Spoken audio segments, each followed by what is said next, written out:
Notamment en raison de la crise sanitaire. Le roi belge Philippe est à Kinshasa depuis cet après-midi. Accompagné de la reine Mathilde, ils ont été accueillis à l'aéroport international de Njili par le couple présidentiel congolais. Madame, Monsieur, bonsoir et bienvenue à ce journal. Entretenir une coopération scientifique entre l'Italie et la République démocratique du Congo, l'essentiel de l'audience que le ministre de la Recherche scientifique et Innovation Technologie a accordé à l'ambassadeur d'Italie. Deux centres de recherche sont visés, l'Observatoire volcanologique de Goma et l'Institut national d'études et de recherche agronomique. José Baïtouambo, Médard Mouyal ont signé ce reportage. S'agissant de l'Observatoire volcanologique de Goma, les diplomates italiens est venu plaider pour les renouvellements du mémorandum avec l'Institut national de géophysique et de volcanologie d'Italie expiré depuis 2020. Quant à l'Institut national d'études et de recherche agronomique, son site de Yangambi, dont la Chopo, intéresse l'Italie pour la recherche sur plusieurs plantes, notamment les caféiers et les cacaoyers. J'ai rencontré son Excellence le ministre Panda et on a parlé des possibilités de développer encore la coopération bilatérale dans les champs de la recherche scientifique. Bon, il y a un mémorandum entre l'Observatoire volcanique de Goma et l'Institut national de géophysique et volcanologie italienne qui est sur les deux sujets, surveillance et recherche. À Yangabi, il y a beaucoup de potentialités. Et il y a beaucoup de recherches qu'on peut faire sur des cépages des plantes, sur les cafés, sur les cacao. Et donc l'Italie aussi peut donner une main à remettre en fonction ces plantes aussi en vue d'une possible exploitation économique dans le futur. Saluant l'intérêt que l'Italie accorde à la République démocratique du Congo, le ministre José Panda Kabango a insisté sur l'apport que le gouvernement congolais attend de partenaires sur le volcan Nyiragongo, à savoir sa surveillance permanente, jusque-là assurée que par le Luxembourg seul. L'RDC, a-t-il dit à son interlocuteur, a besoin de l'appui de tous les partenaires intéressés à son émergence. Il a promis à l'ambassadeur italien son implication pour le renouvellement de ces mémorandums. Il faut dire que l'Italie, comme la RDC, est aussi confrontée au problème des éruptions volcaniques. À ce jour, 9 de ces 12 volcans sont encore actifs, sans oublier ce sous-marin au nombre de 4 qui sont aussi actifs au large des côtes. Cette question à présent, où en sommes-nous avec les différents projets financés par la structure Profit Congo? Cette question a été sur la table des discussions entre la conseillère de l'ambassade de Grande-Bretagne, chargée de la bonne gouvernance, et le chef de service adjoint de l'IGF. Un récit d'Éric Kabamba. Conseillère de l'ambassade de Grande-Bretagne, chargée de la bonne gouvernance, au séjour aux installations de l'inspection générale de finances. Reçus par l'inspecteur général chef des services adjoints Victor Batoubenga, les deux personnalités ont fait l'évaluation du projet Profit Congo en faveur de l'IGF. Elle a profité au nom de la Grande-Bretagne pour féliciter l'inspection générale de finances pour le travail abattu dans le cadre du redressement de finances publiques au travers son encadrement et de la patrouille financière instaurée par le président de la République, Félix Antoine Tshisekedi Tshilombo.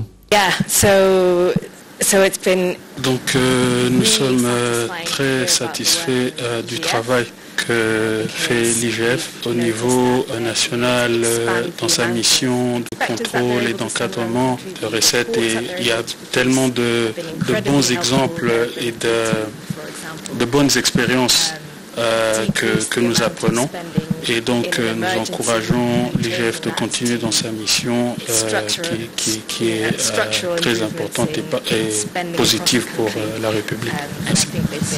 À son tour, le chef des services adjoints Victor Batoubenga de circonscrire le cadre de cette réunion d'évaluation finale.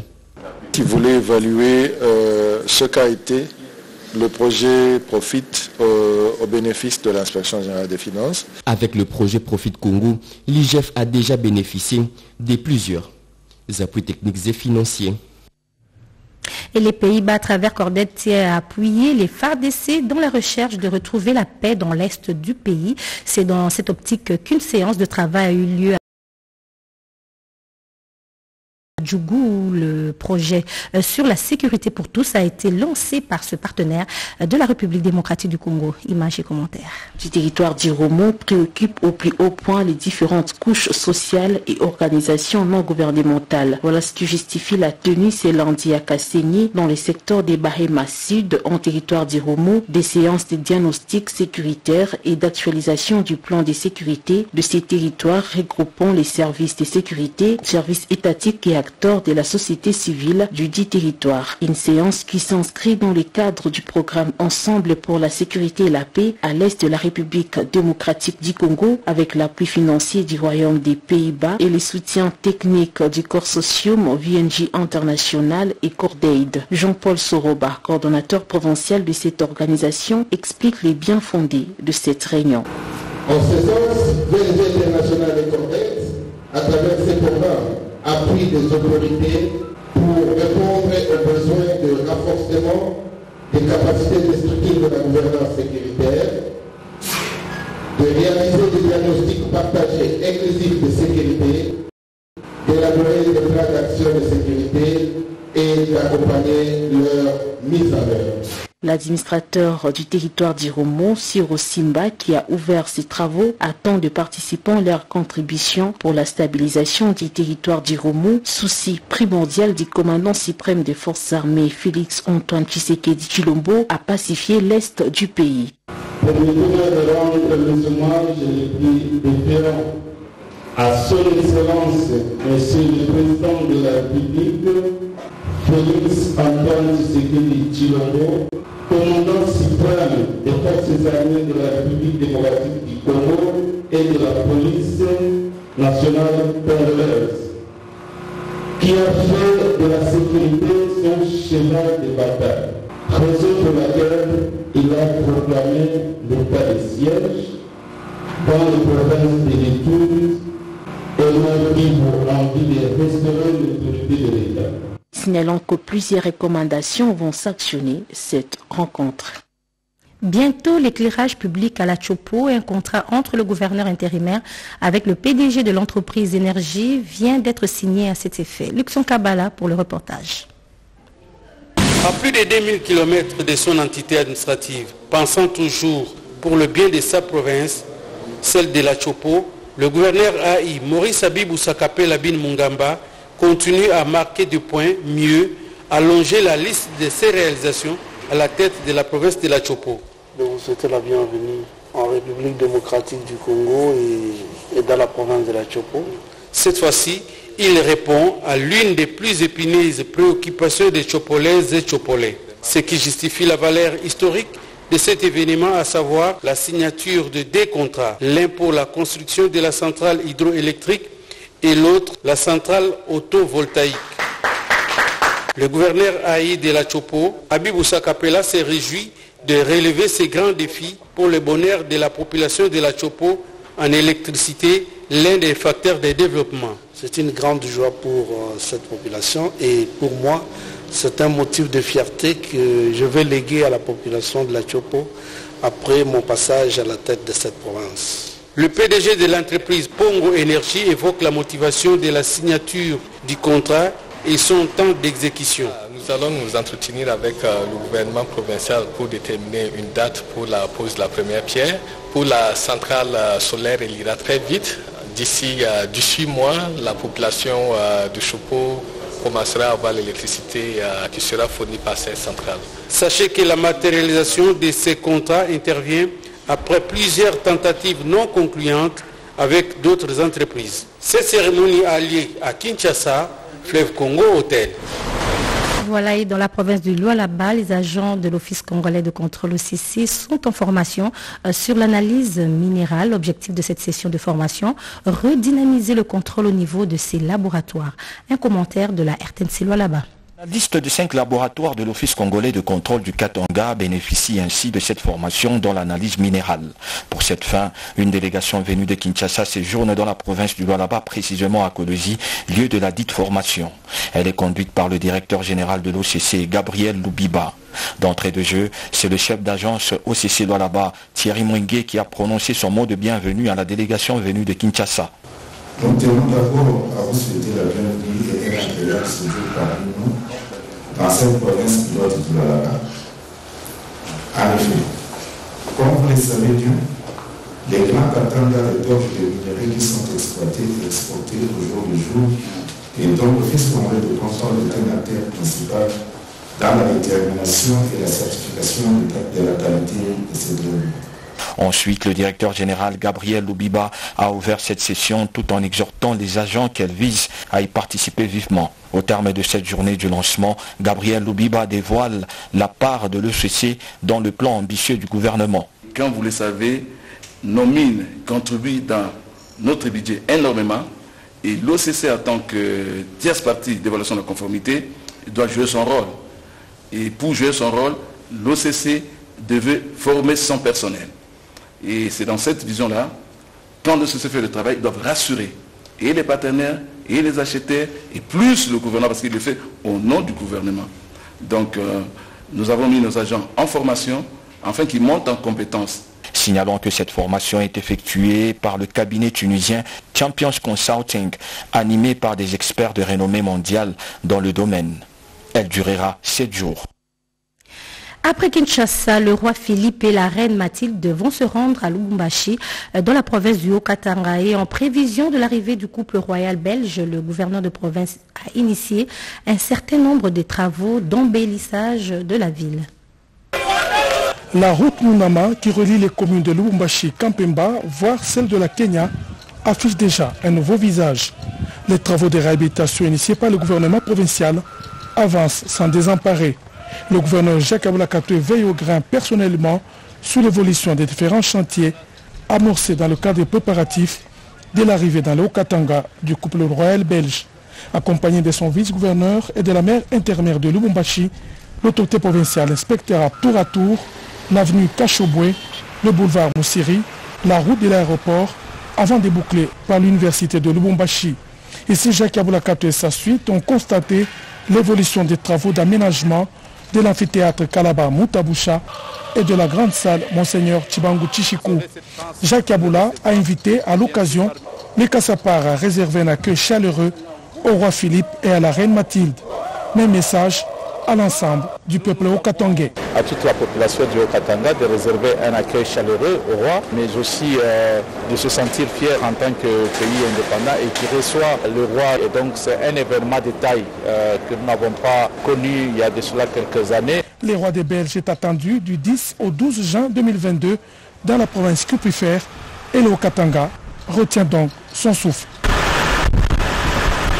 Suivez à présent le lancement des travaux de réhabilitation et modernisation de la voirie du village Kinzaï dans la ville de Matadi, l'une des principales voies d'accès de cette ville. Nous sommes là dans la province du Congo central. Pierre Mbouissadi a signé ce reportage. Situé dans la périphérie de la ville portuaire de Matadi, localité mieux connue sous l'appellation de village Kinzaï, est un faubourg qui a la particularité géographique de se situer au croisement des eaux du majestueux fleuve Congo et de la rivière Mpozo, et a comme fierté touristique de compter en son sein la célèbre montagne Pikambien. En dépit de cette attraction touristique, à même de faire partie du patrimoine mondial de l'UNESCO, c'est quand la province du Congo central vit un enclavement criant avec la dégradation à longue échelle et la détérioration exponentielle de sa principale route d'accès et autres voies secondaires. Mis par les profonds soucis républicains de redorer le blason et l'image ternie du village Kinzaou, en rendant accessible cette route, le maire de la ville de Matadi, Maître Patin Zouzou Makengedi, a procédé au lancement officiel des travaux de modernisation et de réhabilitation de cette principale voie d'accès, gage pour tous de booster les processus du développement durable et intégral du village Kinzaou.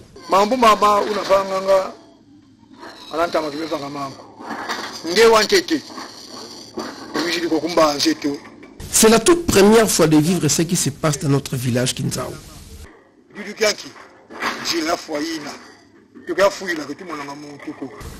Monsieur le maire, vous avez entendu notre cri de détresse et vous avez bien voulu réhabiliter cette route jadis dégradée.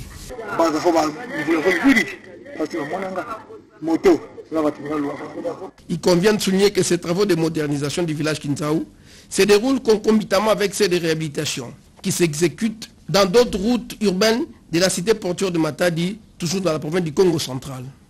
Et en guise de solidarité au FARDC, Inongo, chef-lieu de la province du Maïndombe, à l'initiative des mouvements des jeunes et sous l'impulsion du gouverneur intérimaire, est descendu dans la rue pour manifester son soutien au FARDC. Un commentaire de Willy Atunakov.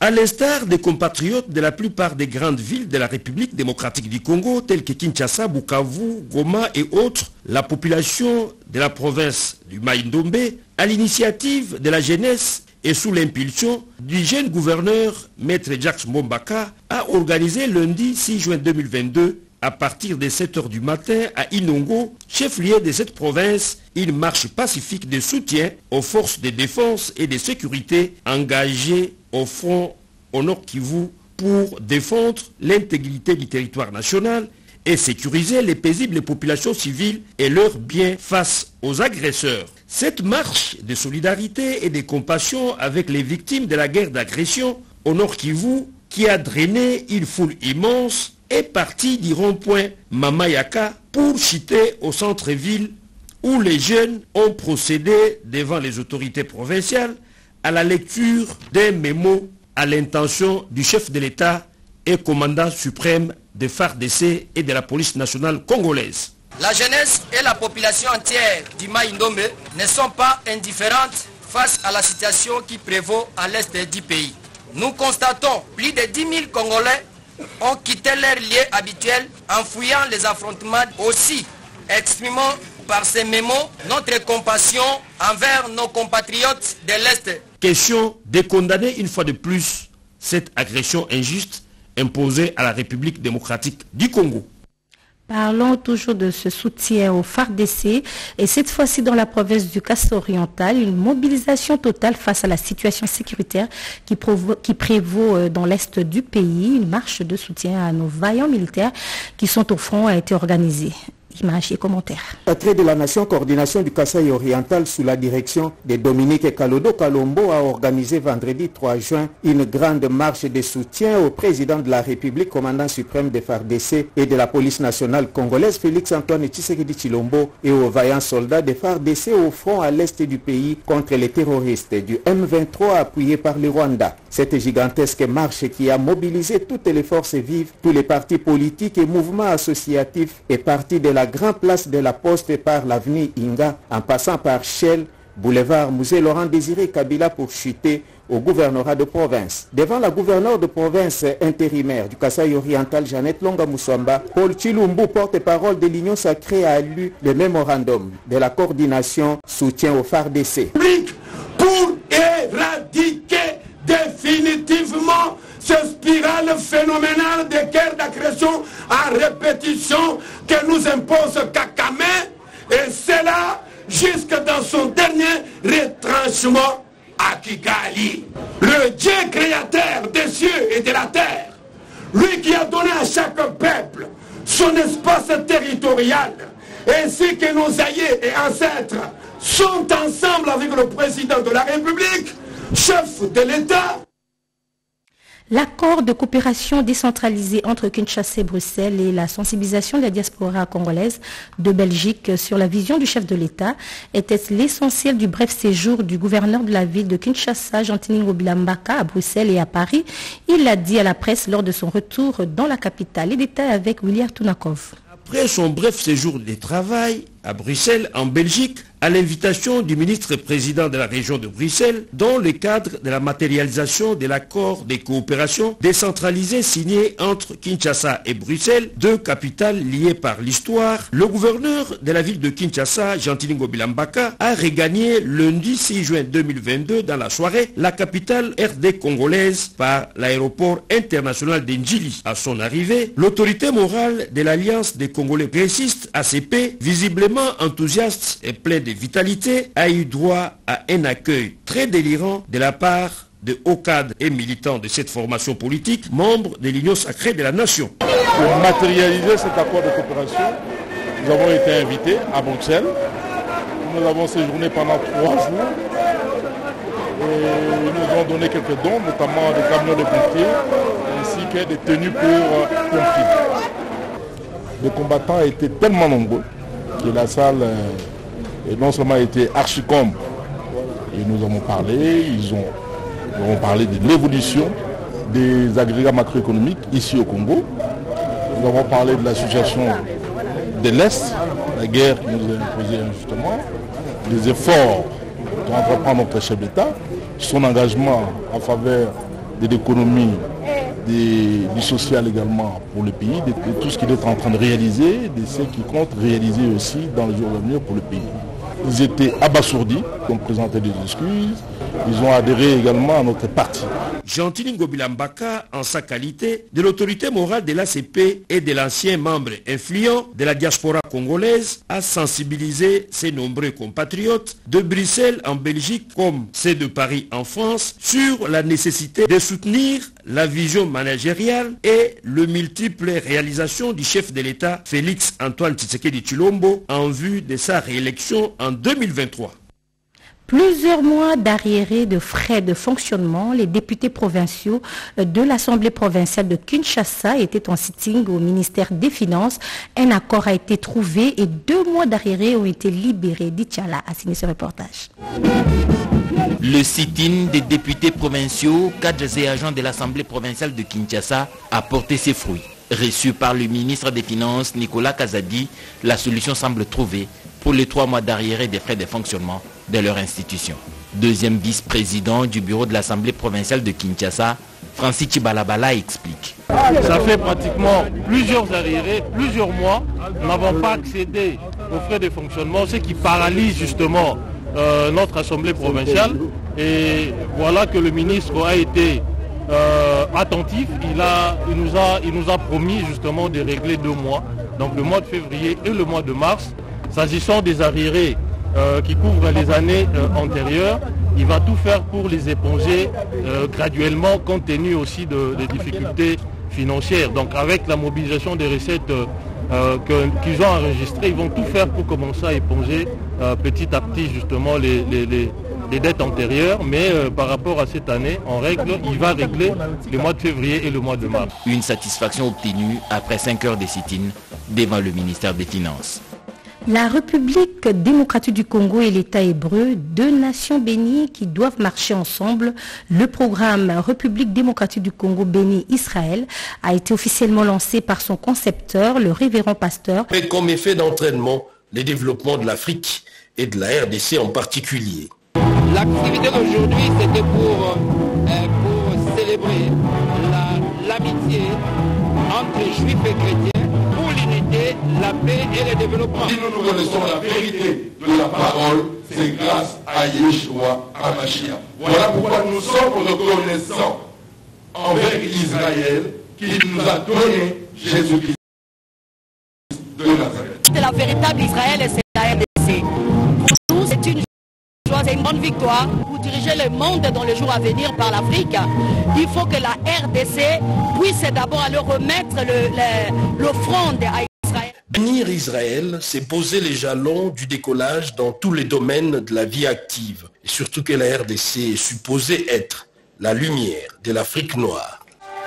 Et puisque la tourbière est un écosystème riche en gaz qui stocke naturellement le gaz à effet de serre, voilà de nouveau des experts environnementaux se donnent encore une occasion d'y aller sur le terrain dans le bassin central du pays pour sensibiliser la population d'en faire bon usage. Néné Mainzana. La République démocratique du Congo, à travers la vice-prémature, ministère de l'Environnement et du Développement durable vient de lancer les projets de conservation et la gestion des tourbières dans les paysages Latélé, Latumba, dans les bassins du Congo. Il faut arriver à bien conserver ces tourbières parce que ça a une contribution énorme avec tout ce que les tourbières ont pu stocker pendant des siècles. Nous ne voulons pas que demain ça puisse s'exploser. Dans cette zone des tourbières, il y a la biodiversité, mais il y a aussi la population. Donc, il faut prendre en compte ces populations. Sinon, cette population, plus ils sont pauvres, plus ils vont développer des mécanismes pour amener des activités qui vont perturber ces tourbières et demain, ça sera des dégâts terribles. Les projets financés par l'initiative internationale sur le climat IKI du ministère fédéral allemand, les programmes des Nations Unies pour l'environnement et la FAO pendant 6 ans. Ce projet s'inscrit dans le cadre de notre partenariat avec la République démocratique du Congo concernant la protection de la biodiversité et la préservation des forêts tropicales. Juste pour remercier la République fédérale d'Allemagne pour son accompagnement des efforts d'adaptation au changement climatique et la gouvernance des ressources naturelles, et surtout aussi saluer le leadership du ministère de l'Environnement et du Développement durable pour mettre la RDC au devant de la scène en tant que pays solution. Le projet renforcera l'approche multisectorielle de l'aménagement du territoire dans les tourbières. Un mécanisme de gouvernance participative sera mis en place avec toutes les parties prenantes. La couverture santé universelle figure parmi le pilier du gouvernement central. Pour donner un go efficace à ce projet, éviter au gouvernement de glisser dans les erreurs du passé, le docteur Michel Mouvoudi, avec le groupe compétent Intelligent Développement et Expertise, a réuni différentes catégories pour réfléchir et mettre en place un document qui va servir comme modèle de l'application. Séverine Katanda, reportage. La mise en œuvre de la couverture sanitaire universelle, telle que le dispose la Constitution en son article 47, reste liée à un certain nombre de préalables, au nombre desquels figure une profonde étude avant d'atteindre la phase d'application. C'est justement cette perspective qui a inspiré le Dr Michel Mouvoudi, spécialiste principal en santé et team leader du groupe Compétences, Intelligence, Développement, Expertise, l'initiative d'une réunion avec une forte participation des différentes catégories socio-professionnelles pour à la fois éviter à la RDC un résultat catastrophique et penser en même temps à mettre un système efficace de référence à l'interne et hors frontières nationales.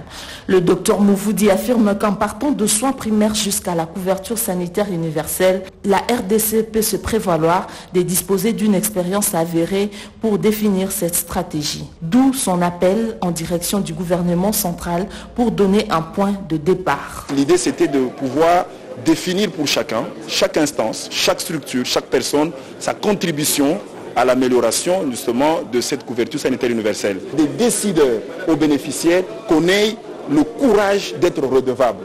Nous avons dit, nous avons fait. Ok, nous n'avons pas fait, pourquoi on ne l'a pas fait et qu'est-ce qu'on corrige? Nous devons avoir ce courage de nous auto-évaluer. C'est comme ça que nous allons changer, c'est comme ça que nous allons nous remettre en question. Le principal souci qui se dégage des discussions a démontré que rien ne doit vraiment pas rappeler les mauvaises expériences que la RDC a connues dans d'autres domaines.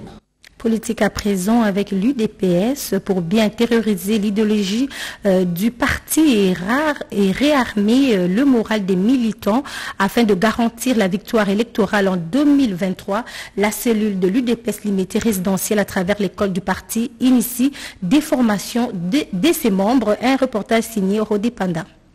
Il était question de rappeler aux militantes et militants, membres de l'UDPS, de la cellule limitée résidentielle, l'histoire du parti et les rôles qu'ont joué les pères fondateurs. Dans le même ordre d'idées, le directeur de l'école du parti, Jean-Pierre Kalomboum, a demandé aux membres de demeurer sur les traces du sphinx délimité et de garder la cohésion et l'unité pour faire face aux enjeux politiques et électoraux qui pointent à l'horizon. Je suis venu dans une cellule pilote. Comme thématique principale, nous regardons 2023 parce que nous sommes obligés de nous préparer et participer à la préparation des élections. Parmi les enjeux, d'abord l'idéologie. Et en deuxième lieu, nous allons parler du discours politique de campagne. Notamment en regardant nos adversaires, si adversaires il y a, et voir quelles sont les stratégies à adopter par rapport à 2023. Patrick Mbouingandou n'a pas caché sa satisfaction pour le bon déroulement de ces séminaires de formation et les réflexions autour des enjeux politiques de l'heure, y compris les notions de base apprises aux militantes et militants. Nous nous disons satisfaits pour ces débuts pour préparer 2023. Comment on peut aller affronter les adversaires si on n'a pas un discours, si on ne connaît pas qui on est? Et pour mieux connaître qui nous sommes, il fallait qu'il y ait une formation idéologique. La cellule délimitée résidentielle, il faut le souligner, travaille sur la vision du secrétaire général du parti, Augustin Kabouya, afin de permettre à l'UDPS de gagner les élections prochaines. Et les membres et cadres du parti politique du Rassemblement des démocrates tshisekédistes RDT ont appris en 2 jours des notions et discours électoraux sur la supervision du coordonnateur national du RDT, Sylvain Mutombo. Il faut un message électoral, un objectif à atteindre lors des échéances de 2023. 30% des résultats sur toute l'étendue du territoire national et à tous les niveaux. C'est cela, l'engagement du Rassemblement des démocrates tshisekédistes, RDT. Et réélire Félix Antoine Tshisekedi Tshilombo avec une majorité écrasante reste la seule détermination de ce parti politique, allié principal de l'UDPS. Pendant 2 jours, le membre cadre du RDT était retourné à l'école pour apprendre des stratégies et élaborer un plan après avoir examiné nos capacités et faiblesses au sein de leur structure. Les participants à ces séminaires ont été bien outillés et bien armés en vue d'affronter cette compétition électorale sans obstacle. Les matières apprises doivent servir de boussole, martèle Sylvain Mutombo, coordonnateur national du RDT. Et chacun d'entre nous a compris l'intérêt majeur d'avoir notre propre boussole qui va nous guider jusqu'à la victoire certaine et à tous les niveaux en 2023. Le premier niveau, c'est de faire de Félix Tshisekedi Tshilombo, dit Patrick Béton, notre candidat président de la République. Je voudrais encourager tous les grands présidents des partis politiques alliés au RDT de se mettre debout, de s'approprier ces documents de travail, de nous imposer aussi leur méthode de travail, afin qu'ensemble, nous puissions avoir une synergie de victoire. Des brevets remis aux récipiendaires pour certifier leur formation. Fin de ce journal, merci de votre attention.